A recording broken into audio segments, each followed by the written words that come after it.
नमस्कार. श्री स्वामी समर्थ. कथा कामदा एकादशीची.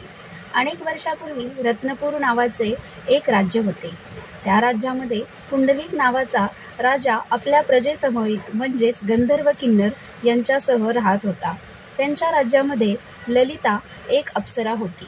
ललित नावाच्या गंधर्व तिचा पती सोबत ती राहत होती. दोघांचेही एकमेकांवर अतिशय प्रेम होते. प्रेम इतके होते की ते क्षणभरही देखील एकमेकांशिवाय वेगळे राहू शकत नव्हते.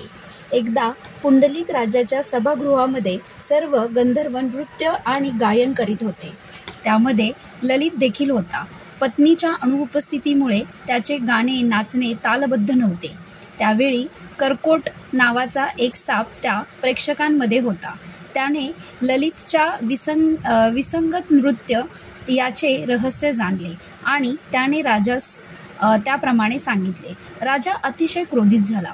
त्याने ललितला शाप दिला, हे पापात्म्या, आपल्या श्रीकृती तू इतका का मुस्तक आहेस? त्यामुळे नृत्यसभेमध्ये तू विसंगत निर्माण केली आहेस. त्यामुळे मी तुला नरभक्षक बनवण्याचा शाप देतो.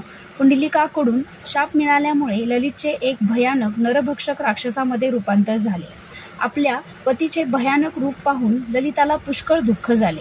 तरी देखील ती लाज लज्जा सोडून ती आपल्या पतीसोबत वनामध्ये राहिली. अरण्यामध्ये भ्रमण करीत असताना तिने विंध्य पर्वताच्या शिखरावरती अतिशय पवित्र असा शृंगी ऋषींचा आश्रम पाहिला आणि ती ऋषीसमोर जाऊन तिने नमस्कार केला. तिला पाहताच शृंगी ऋषींनी विचारले, तू कोण आहेस? तुझे पिता कोण? तू इथे का आली आहेस?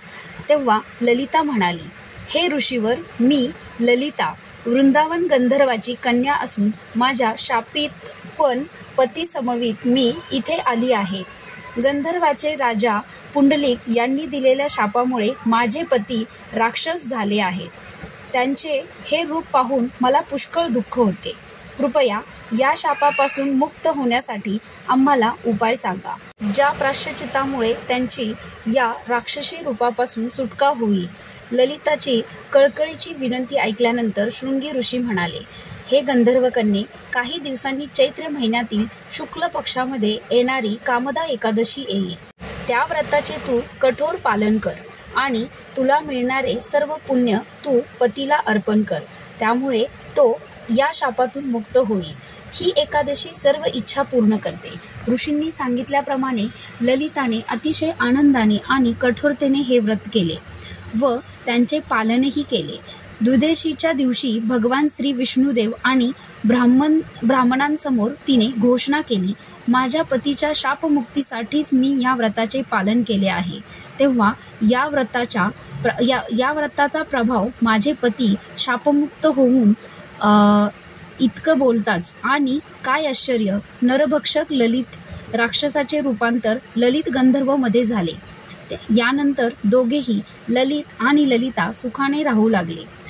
पवन श्रीकृष्ण पुढे म्हणाले, हे योगिष्ठी महाराज, हे राजेश्वर, जो कोणी या अद्भुत कथेचे श्रवण करतो आणि आपल्या क्षमतेनुसार पालन करतो, तो ब्रह्महत्येच्या पातकापासून आणि असुरी शापापासून मुक्त होतो. अशाच नवनवीन व्हिडिओसाठी माझ्या चॅनलला सबस्क्राईब करा आणि बेल आयकॉन बटन दाबायला विसरू नका. धन्यवाद.